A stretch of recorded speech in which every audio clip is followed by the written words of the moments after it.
not so sure, but I tell you I'm doing fine. Let's stay inside a while. Yeah. Well, good to meet you. I'll keep my eyes open for Yeah. your show. Appreciate you, man. Thank you for tuning in. I ain't gonna lie. Are you Malik? That's my favorite question. What's up, everybody? This is Malik Tha Martian and Javon Taylor, and we're here on the set of my new TV show, independently put together, thriving and surviving. You hear me? It's called Talk to Me, and on here, I ask people to, talk to me. On God. Here we got Javon Taylor, local entrepreneur, activist, black man. How would you describe yourself? Man, bro, whatever you describe me as. Yeah, activist, entrepreneur. He get money. He put people on. You like a plug or a socket, you feel me? I'm the plug. Yeah, plug and the socket, Yeah. you know what I'm saying? You got places to plug you in for too, you feel me? On God. Today we spoke a lot about what it's like trying to survive in Rhino that was historically a black neighborhood that's not historic anything anymore. Yeah. It's the art district that is, I'm like, do you even like art? Nah, for real. Definitely a lot of questions. You said you did your first hike, you know what I'm saying? And you were hooked. What was that hook like for you? Because I was like magnetized by the mountains. I was pulled in. Nah, same. But then you see the views, and I feel like it does something for my spirit when I'm at a whole different elevation. You can see the city or see wherever you at from like 12,000, 13,000 feet up. Yeah. It's just like, it does something to you. It's like, wow. And then you got your dog. He's geeked. It's just a whole vibe. Yeah. We got two little pooches running around. What inspired you to start Green Spaces and like in a rapidly changing neighborhood like 5 Points? Yeah, it all kind of started from me having my clothing brand, False Ego, and from there we started doing. I mean, it was never really about the fashion. I was never trying to be the next Virgil Abloh. It was really about like how do we use this brand to advocate for environmental issues. Yeah. But like make it cool, you know. I mean, no knock to like Patagonia or any outdoor brands, but like some of these brands are very basic. You're gonna get your jacket with a little tag. Yeah. And you're gonna pay $300 for it. No, you're gonna pay $600. Yeah, exactly. Double that. And with False Ego, it's like how to make it accessible, make it cool to wear, good quality, and then we really started building a community and like really educating people on like how important and how powerful the consumer decisions are, and how fashion is the #2 polluter in the world behind gas and oil. So we started doing a lot of work there, started planting trees, and it really started like get involved with stuff that had nothing to do with clothing. We was partnering with National Wildlife Federation, we was partnering with school districts, real estate development companies, and I had my team working out of Green Spaces during that time. Yeah. And the old CEO pretty much came to me. He's like, hey man, like we got hit hard during COVID, and you come up with some great ideas how to use the space. Like I think you're the right person to take this to the next level, because the building was gonna get taken over by backcountry. Yeah. Glad that didn't happen. Exactly. So I was like, me being from the area, me being a small business and not seeing other small businesses, especially small businesses of color. Yeah. I was like, okay, how do I change this? And I feel like with Green Spaces, it was like it's the perfect way to do it. Because in my small store I had right down the street from Green Spaces, we had our stuff. It's about 1,300 square feet, but we also had like 5 other brands represented in like little small sections. So I was like, if I got 13,000 square feet, Yeah. you can run it up. And really just got like a passion, like, yo, here's my chance to really like provide a real opportunity, access to black entrepreneurs in like a real way. And also like kind of retain a presence in that area, because like we missed the boat, bro. Yeah. You don't see too many of us over there. You got Green Spaces and what other black businesses over there? That's what I was gonna ask, cause like not to be, facetious or whatever, but like you're the only one on the block. Yeah, bro. So how important do you feel like it is for you to take up space in a historically black neighborhood that's been gentrified? Nah, bro, it's so important because representation is huge. Like you look at old city councilmen, they tried to do a lot of things to make this happen, but they couldn't, because it's a tough battle when you're dealing with developers and you're dealing with, They got all the money. Kind of put it in context, bro. My first store that I had, we were paying, granted this was COVID, but we were paying like $2,000 a month. Yeah. That's the same store Pendleton was paying $12,000 a month Damn. 2 months ago. Yeah, they're So- just hiking the prices. But that's where you see like a lot of, I ain't been in Denver long, Yeah, but like staples like Benny Blanco's is Yeah. closing. yeah. And it's not because their pizza ain't good no more. It's probably the prices. rent is through the roof. Yeah, man, and it's like some of these developers don't really care about like community curation. It's math to them. Yeah. It's not community. There's no greater purpose beyond the math. And I think what green space gives us the ability to do is show how you can make the numbers make sense, but still provide access in a real way. But also it's important because a lot of black businesses are getting pushed out to the Thorntons, the Auroras, not as prominent areas because it's more affordable, but like we right in the middle of the block, and it's a beautiful location.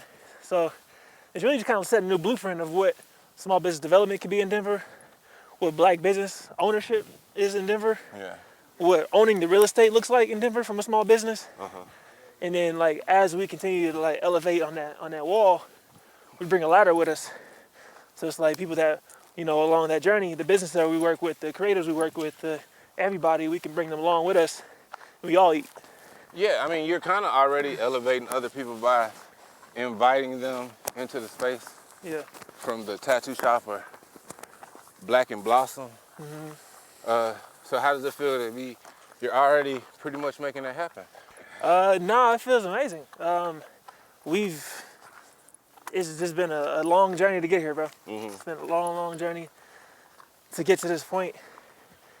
What type of like unique challenges has Green Space faced trying to exist in a place like Rhino during this time? Man, that rent is number one.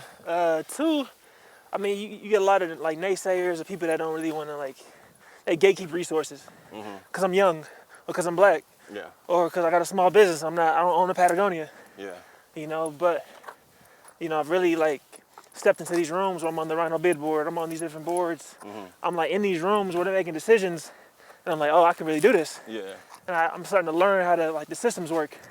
The deer up there. Oh, call him back. Oh, that's cool though. Leo! Leo, come here. Come on, man. Yeah, how do you balance finding that rent when times get tough? Man, bro, God. But no, honestly, God and credit cards. it used to be that. Like last year, bro, it was a struggle, not gonna lie to you. This year, we got a fully functional space. Yeah, Construction's done. The community is getting stronger, so like word of mouth, we have more events. Co-working memberships are going up. yeah. Like retail businesses doing solid. But no, I mean, honestly, the reason why we want to buy the building is so we ain't got to pay rent no more, bro. Yeah, I mean, because it really, right now we paying a lot. yeah. And it really cuts our expenses in half once we own the building. How much would it be to own? I mean, the building's worth 4.3. 4.3. Fuck out of here. Fuck out of here. Okay, Deron. I'll let you borrow 4.2 million for just this one time. What role do you see Green Spaces playing in like preserving the cultural history of Denver? Like why do you do the things you do? I mean, the role we play in preserving the culture is, one, just representation of being a black business in the area. Two, actually creating programs to like retain talent in Denver. Cause I feel like growing up in Denver, a lot of us wanted to get out.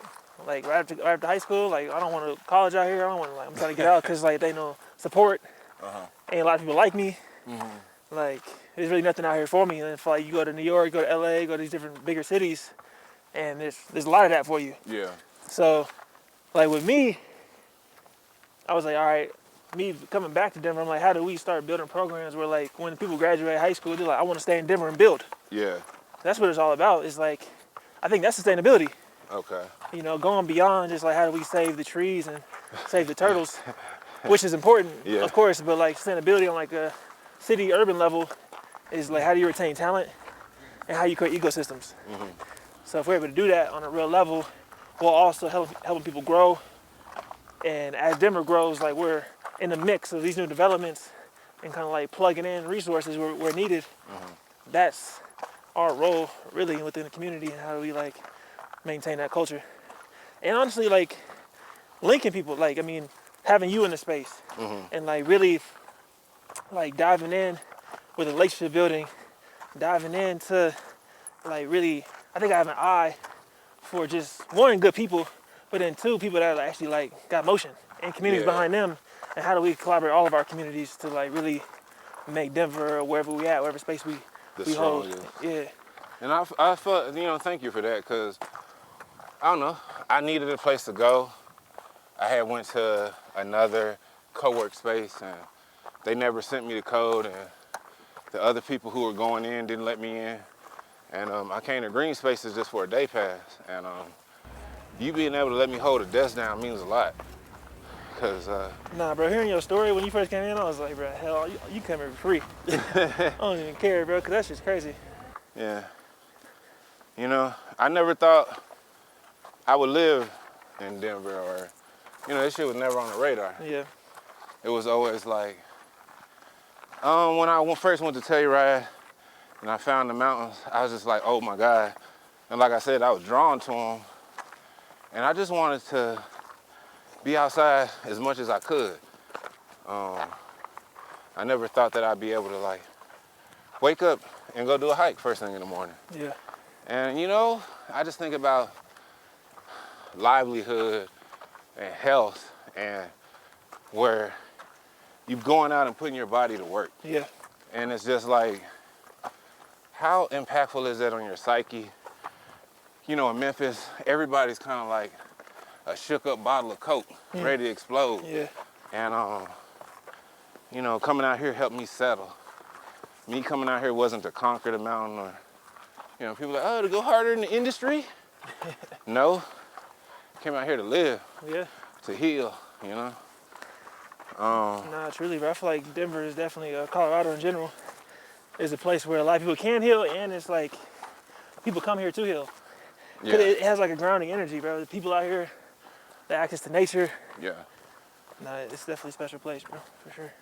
How long has Green Spaces been in business? So it's been a business for 15 years. Okay. I took over a little under 3 years ago. It'll be 3 years in January.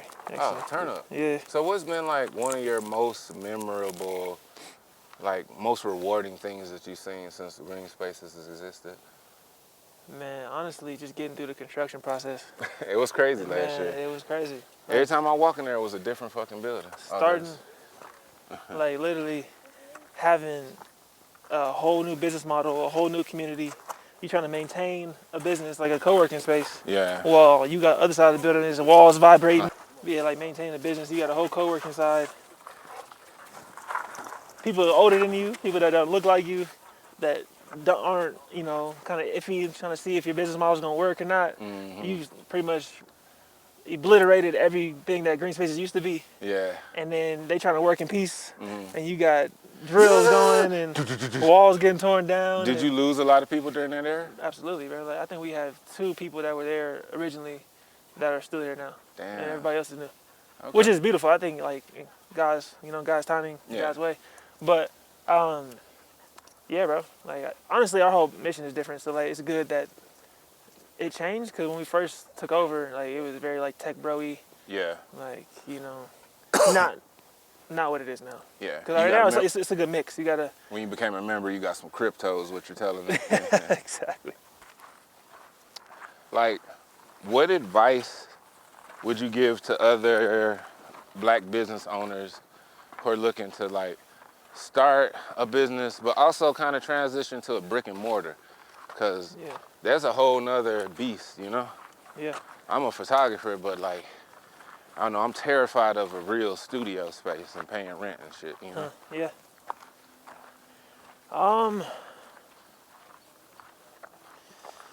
I mean, it really depends on what the ultimate goal is. But I mean, anybody starting out, I would definitely just tell them, like, yo, whatever you do, you gotta have a higher purpose to what you're doing. Yeah. Because on this journey, you gonna reach a lot of adversity points.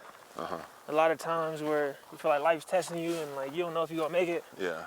And if you ain't got that higher purpose to what you're doing, like it's gonna be a wrap for you. Yeah, it's gonna get old quick. It's gonna get old quick. You're gonna get burnt out. It's just a wrap. Like, it's not gonna last longer than 2 years. But yeah, that's what also kept me going, because there's been plenty of times where I'm like, bro, I don't know if we're gonna make it to next month. Yeah. I don't know, what am I even doing? Yeah. Why did I even start this? I'm Yeah. over here financially obligated to all these things, and like, it's crazy. Yeah. Yeah, I mean, like, if you don't have that higher purpose to what you're doing, like the strenuous journey that you're gonna go on, the adversity you hit, the times where you question why am I doing this, the times you like, I don't even know why I started this, let me just give up, it's gonna hit you hard. But if you have that higher purpose, you're gonna keep going because it's like, I'm doing this beyond Just me. exactly what I can like perceive in my reality. Cause I think, I don't know, as black people especially, like we're spiritual people, and it takes that, you know, cause like being an entrepreneur, it's like, I wouldn't say gambling, but you know, you really can't lean on your own understanding all the time. Yeah. You know, because a lot of yeah. things don't make sense. Yeah. You know? Or it's brand new and you're figuring it out. Yeah. You know? And like you gotta just roll with the punches and roll with, you know, what all that comes with. But yeah, bro, like there's a lot of times where like things don't make sense on your journey, and like I would also give people the advice of, if you really feel called to do what you're doing, then you got to keep pushing, bro. Yeah. Because it's like a lot of times, especially at the beginning, people ain't gonna understand your journey, ain't gonna understand your vision. A lot of people gonna be like, gonna question you, and like it might deter your path, unfortunately, you know, because you worry about other people's perceptions. But sometimes, like, you can't expect people to see your vision. You gotta give it to them. Yeah. Even like family. I mean, when I first started with my clothing brand, like a lot of people didn't understand. Like, oh, you go from hooping to like you gotta, you know, eco-friendly clothing brand. Like, when you start caring about the environment, you know. But that's the thing. Like, people don't allow people to evolve and change. yeah, You know. Just last week, I had a person tell me like, oh, over the past 20 years, one, they don't know me for 20 years. Over the past 20 years, I've known 4 versions of you. And I'm like, okay, and? yeah, My whole thing is like, which version was a bitch? Let's get that out the way. Because I ain't never been no bitch. Yeah. We can start there. But also, he said that as a way to badger and pejorative. But like, you the same motherfucker. You known 4 different me's, but you the same motherfucker, working the same ass job, in the same ass field, living in the same city for the past 15 years. No, truly. The stagnation is why you mad. You know what I'm saying? Like let's Projecting it on you. Yeah, because it's just like when people, it's funny the people who feel like hating don't hurt me. Yeah. You know what I'm saying? Like I always say, it's hard to stop something in motion. And I just imagine myself as a bowler rolling down a hill, and a hater's like, Exactly. you're gonna get ran over every time, you know? I just believe in, you know, concealing your plans until they can't be opposed, because it's 2 things. When you talk about what you're gonna do, it tricks the mind into thinking you've done it already, and you feel like you've done the work, and then you just find yourself talking about what you're gonna do, and you ain't really did nothing. And like, people be so worried about a hater. I don't want to say what I'm doing because, you know, a hater gonna hate. Yeah. But like, the biggest hater gonna be your brain when you're gonna be like, good job, Javon. And it's like, you ain't did nothing but talk about what you gonna do. You know? That's valid. I would kind of oppose that in a way though. Okay. Because I also feel like there's no mediator between you and what's meant for you, or like you and your destiny. Like there's no mediator but yourself. But kind of to your point earlier, like, you know, the dude who had, you know, 4 different versions of you, like that's everybody. Yeah. Like, I know a different version of you than anybody else does. Yeah. And that's just life. Like, you know, I think that's the beauty of it. It's like there's millions of different versions of us that people got to experience, and like. And they have and hold in their mind, but like, whatever version you think of me that's in your head, just know every version will slap the shit out you. You're a good man. You got good credit, man. You need to. Do you feel like you have to, you know, the old black paradigm, we have to be twice as good, twice as better. How do you feel that implies with keeping your business open in Rhino? You know, I feel like in certain instances, I think that's true.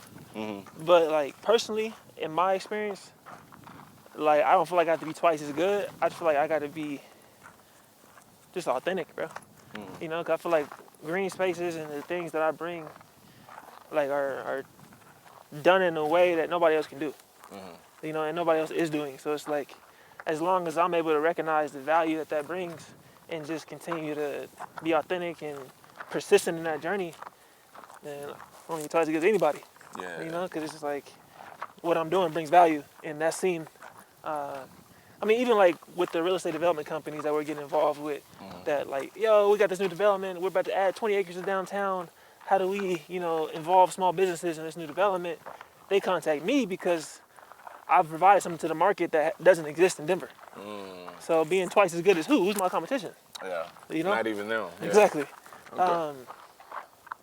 But in certain instances, like I think on a corporate level, Yeah. for sure, bro.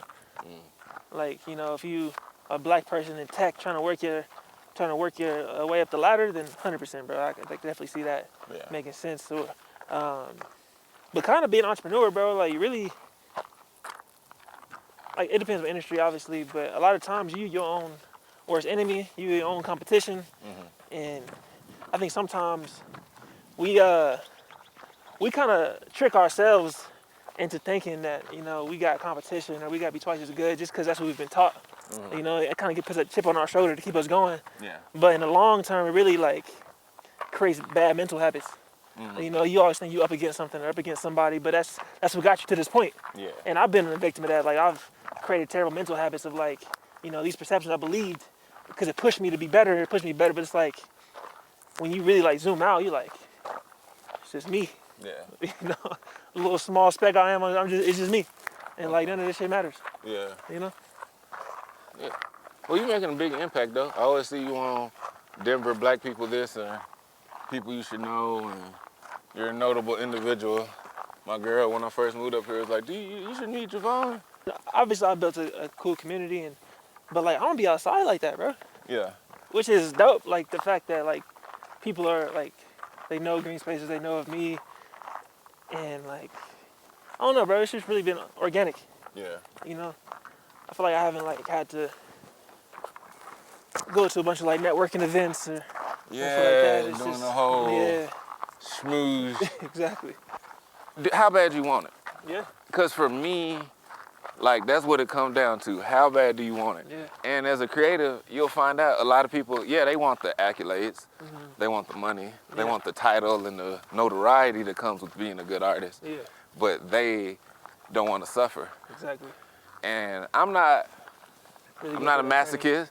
I don't, I wish we could live a life without suffering. Yeah. But that's, the game gonna test you. It's like, initially you get beginner's luck. You first try some shit, it's gonna be like, bam, damn, I'm good at this, or damn, I got further than I thought with this shit, or I got the grant from the whatever. Yeah. And that's to hook you. The universe is hooking you to let you know, hey, you can do this. Yeah. Cause like what I tell kids, bro, if you can't think it, well, if you had the thought, that means you can do it, because if you couldn't do it, you would have never thunk it.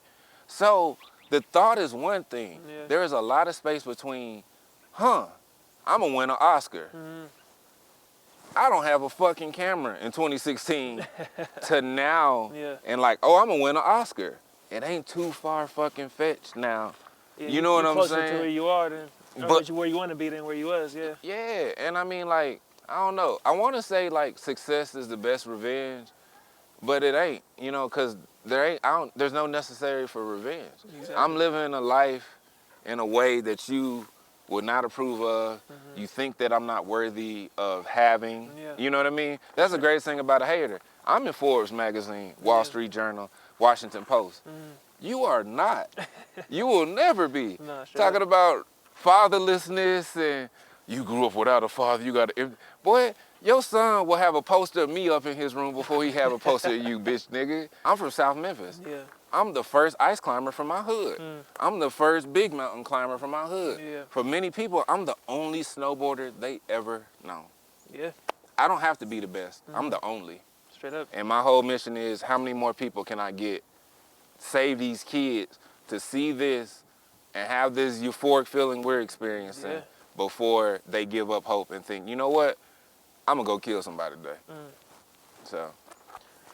How much of that journey, between like, comes down to self-awareness versus exposure? Like, I think the confidence that you're able to exude right now comes from a level of self-awareness. Like, you're great, and you know that, like, God put you in a position for a reason, and it's like, can't nothing stop you, because it's like, you're self-aware, but like, I'm him. Yeah. But, like, there's also, I think, kind of what I'm trying to say is, like, that can come without exposure sometimes. I think some people, like, feel like they got to be exposed Oh. to like, you know, get to that level. Yeah. But it's like, nah, bro, if you just like take the time to get to know yourself yeah. and like really become like aware, like, bro, I am powerful beyond measure. And I can do whatever the fuck I want to do. Yeah. Well, I mean, like one of the problems I have with like modern religion is people are kind of taught to have belief in everything but them damn selves. You know, it's like you have faith in mustard seed in God and things unseen. Yeah. But how much do you got faith in your abilities unseen, motherfucker? No, straight up. When do you have enough faith to believe that you can do whatever? I have a whole secret career. We ain't gonna say what it is. You know what it is. Yeah. I have a whole secret career. And like, bruh, by all means, I should not be as proficient, Yeah. as networked or tapped in as I am right now. And, you know, that just comes from, giving myself a chance. Yeah. So many people, before a hater can tell you you suck, you tell yourself you suck. Yeah. You know, and you have to be brave enough to suck to get better. Yeah. How you feel about the locks now, bro? I meant to ask you. Now that you like a few months into it. I mean, I can't wait for this shit. I'm trying to nap it up Back up. Yeah. immediately. Feel that. It's just, I mean, you know, my hair was like a reflection of me. And something that I fought for. Because when I first grew it out, my grandma like, when you gonna look like my grandson again? Yeah. Look at this, my grandson. You know, like, No, I feel that. and you know, fighting against society's standard of what beauty is. Yeah. And like me being able to, Do you feel like it became your identity though? I would like it to, but everybody else told me it wasn't. Like my girl and my agency and shit. Yeah. It was like, yeah, it's just a part of you. Your story is your story. Yeah. But it's just like I fought so hard to be myself. Yeah.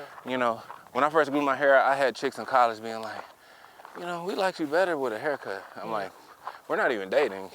But that just made me realize how many people live their life for other people. Yeah. You know, to the point where motherfuckers think, hey, Javon, I don't like your fucking, like, fuck you. You know? And I think about how, like during COVID, people are like, barbershops closed. Oh, I ain't got no haircut in 4 months. I don't feel like myself. And it's like, how in the hell you don't feel like yourself? I believe I look haggard for a reason, cause like, if I was on an island and y'all niggas found me 10 years later and my locks is down, that's how I'm supposed to look. Yeah. Maintenance is like, to me, fighting against nature. Like maintaining, like nigga, you pushing your line. Like people, why don't you get a line? I'm like, my line is where my fucking hair stop, nigga. It ain't gotta be crisp and niggas be taking chalk and drawing around their head and shit. And haircut, last time I got a haircut, nigga, haircut was like $12. I went, them motherfuckers was like 50. I was like, fuck this, brother. Nah, straight up. They called it free form, cause the shit was free. That's it. Nigga, the shit was free, nigga, yeah. People be, yeah, are you roster? Nah, bitch, I'm cheap, nigga. Are you ever worried about legacy? Nah, hell yeah, bro. All the time. I think that's why I want to, like, ownership is huge for me. Yeah, that's like your saying I was here type shit. Or, Yeah, and it's also like leaving something behind for your people after you. You know, Yeah. your son, your daughter, your nephews. Like I got life insurance policies. My beneficiary is my nephew. Yeah, You know? type shit. Yeah. Put me on there too, please. I need a little, I promise I won't. Hey, let's go on a hike, Javon. I own green spaces. That's hilarious. But no, legacy is huge, bro. Legacy is really everything for me. Cause it's like, you know, I really wanna. I mean, if I die right now, bro, the funeral gonna be lit. You know, Yeah. I feel like I've done a lot and I've given myself grace, but also I wanna. There's so much more I can do. You know, Yeah. I feel like my heart is got a lot more to give, and you know, my body got a lot more to places to see and ground to touch, bro, and like those experiences and those things you leave behind, bro, as far as like impacts you made on people's lives, as far as things you owned, like buildings and like legacy of like, yo, like I started a blueprint for something like green space could be a blueprint for a 17-year-old right now, and then takes that shit to a whole other level and then like turns Denver the fuck up. Yeah. You know, like that's legacy for me. Yeah, beyond like the material shit, it's like who'd you inspire? You know? Yeah, bro. Who'd you inspire? That was a good ass quote. Mr. Rogers looking ass nigga. It's a beautiful day in the neighborhood. Whew. I'm tired, man. That was tough. I know, man. We got 85,000 elevation gain. So Green Space has been open 15 years. Like, what do you feel like your role is in ensuring that there will be more Black-owned businesses in Rhino moving forward? Like, how do you view that? What's my role in that? Yeah, what's your role in, like, how do you envision, like, Rhino looking for Black-owned businesses in the future from the work you're doing and stuff? Because we want to say Green Spaces is one Black-owned business, but truly there's 3-4 minority-owned businesses and 5 minority-owned businesses in that joint. Yeah. So, like, through your vision, you've already enriched the neighborhood, but what would you look to the future for, like, with 5 points? Man, I mean, honestly, these next 5 years are going to be crucial. You know, we either going to get it really right or really wrong. And I feel like my role is to, like, kind of, like, set that blueprint of what it could look like. And then, like, also create, like, a path to where, like, if this is the route we're going to go, here's a clear path to make it happen. Gotcha. Not only plugging in with Green Spaces and having the vendors in there, but how do we, you know, with the future developments, they're going to keep building in Rhino. Yeah, So it's inevitable. So how do we, in these new retail businesses that are going to be, you know, made, how do we get more businesses ready to take advantage of those opportunities? How do we get them, you know, financially ready with technical assistance, with marketing, with the right, you know, capacity? They got a staff, so they ain't burnt out. Yeah. How do we, you know, also... And, like, sizing appropriately and upsizing as you grow. Exactly, but also how we get the right people in the room. You know, how do we get the small business in the same room as the city developer, as the, you know, retail developer? How do we get, you know, people from the Rhino bid in the same room as these small businesses and people with resources in the room with these small businesses? It's like really making these connections that historically didn't make sense or weren't made, you know, to happen. Yeah. How do we make that happen now? Yeah. And I think that's where, to your point, being a plug, that's where I come in and be like, all right, my guy Malik got a small business. Yeah. You got the money, you got the real estate. Yeah. Like, how do we make it make sense for everybody? Yeah. 'Cause like I said earlier, like these real estate development companies, it's math to them. It's not about community. But like I feel like I've been able to like change the perspective on that. It's like, nah, it could be both. And when you saying this math, and it makes sense how, like, there's this lame interactive art bar that went over my homegirl's memorial mural, and like there's supposed to be an art bar. You're in the art district, but you don't pay attention to any of the art in the area. And when I ask, I'm like, you don't never pay attention to what people write on your building? Yeah. People wake up in the middle of the night to do this graffiti and you don't even read it. And it just shows how out of touch. And like that's why we say colonizer mindset, because how you come in a neighborhood and don't even care about who's there is crazy. Well, it's a facade. You know, they want to be part of the community, but they don't want to know the culture or be a part of the culture or get to know the culture. Yeah. And that's what it all is. It's like culture. You know, that's what's being built. That's what that mural is culture. Yeah. You know, that's why Green Space is still up, because we have culture there. And it's like they don't have culture, and that's why they probably won't be there in 2 years. Yeah. You know? They're gonna open another brewery. Exactly. I might have asked this on the way in, but like growing up in Denver, like what was your relationship like with the outdoors? I mean, my first exposure to skiing or the mountains was in 5th grade. Yeah. And I ain't been back since. Yeah, so it's just like, speaking to that, how many people I've spoke to that live and grew up in Denver, and I'm like new here, and I'm like ski. Yeah. And they're like, yeah, I went when I was a child and never. Why do you feel like you never returned? I mean, one, it was too expensive for my family. Like I didn't have access to the free gear. Yeah. My parents wasn't paying for it. Yeah. Like I said, my box was, I was in Park Hill, I was in 5 Points, I was. And that's why we call it, when you call it a block, think about a cube. Yeah. And like you really No, like I said. are posted on a square. Yeah, bro. Like I said, I grew up thinking Denver was black. Yeah. Cause that's what I was surrounded by. Like I was in all the black neighborhoods, and that's what I thought Denver was. And then I grew up older and got exposed to different parts. I'm like, oh shit, like it's not that at all. Yeah, not you even know, a like little I'm bit. thinking like, oh, all the white people are in like Loveland and you know all the further places I'd had basketball games or track meets at or whatever. But like nah, my perception changed, and like ever since I got exposed to the outdoors as like a 22-year-old, by the homie Austin, shout out to Austin, really took my first hike, and I've been hooked since, bro. I got a dog, Benny loves it, and I'm like, bro, this is beautiful, and it like really does something for your spirit, like just being in nature, seeing animals, being at different like elevations, and it does something for your spirit, bro. But I mean, it is true. Like green spaces lower your blood pressure. Green spaces calm you. They make you. Yeah, sure. We're doing it. Probably be the best What picture on the tape. what y'all about to go climb? The third. Oh, okay, the third. Okay, here we go, fellas. 1, 2, 3. Okay. Thank you. Yeah, no problem. Appreciate y'all. Have a good day. Yeah, too, yeah, man. yeah. Yeah, we wasn't doing anything at all, nigga. Right in the middle of the interview. Can you take a picture of me? Yeah, you mind? Yeah, I wasn't talking about shit. Green spaces like lower your blood pressure. They calm you. They make you feel good. And in the city, we have to seek them, and they're usually like a park, which is a square. Yeah. And so if it feels that good just by being in a square of grass, just imagine when you're surrounded by it. Yeah. So with green spaces lowering your blood pressure and calming you, how does that go into the play of the name of naming green spaces green spaces? 'Cause I kind of just put that It just came in.